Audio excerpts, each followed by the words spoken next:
Well, I'm with Terrill Collier of Collier's Arbor Care, and we're going to be talking today, Terrill, about specifically how to prune Japanese maples, because I think a lot of people get intimidated when you see those cousin it types that are just like grown to the ground and don't know what to do with them.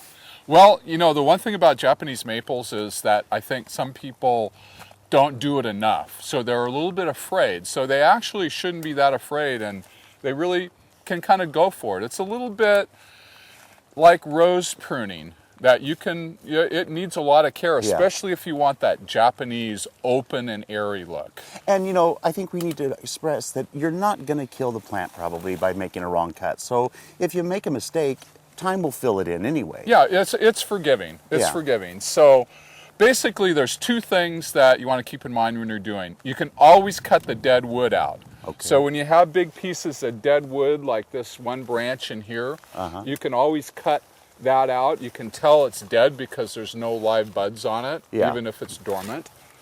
So JD can go in there and prune that big branch out and cut it right back to the trunk. And by live buds, you mean that there are, I mean, you can actually see where there are tiny little buds coming out on the other ones, and that one had none on it. That one had none. So, yeah, okay. Yeah, so you can see that that's just a dead twig versus the live buds. So that would be an easy way to start for most people, is just go in, see if the wood isn't growing, and then cut that out. And cut out the dead wood. And then the next step is to start thinning the branches. So you're looking for overlapping branches, branches that are too thick and heavy, and you want to go for branch spacing.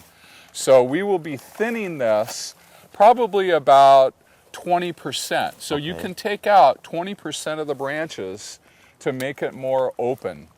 And so you want to have good branch spacing and get a little bit of space in between the branches. So when you say overlapping, I'm going to make the assumption here that that is kind of like with roses, where you don't want the limbs laying on each other or crossing through each other. You actually want them to have their own level of space. Exactly, yes. So, and it's a three-dimensional space. So you can have some on the outer canopy, but you can also leave some on the inner canopy. But yes, you don't want it so that the branches are on top of one another. Okay. So remove the crossing branches, thin it out, open it up. And yeah, if you maybe get a little aggressive, it will grow back.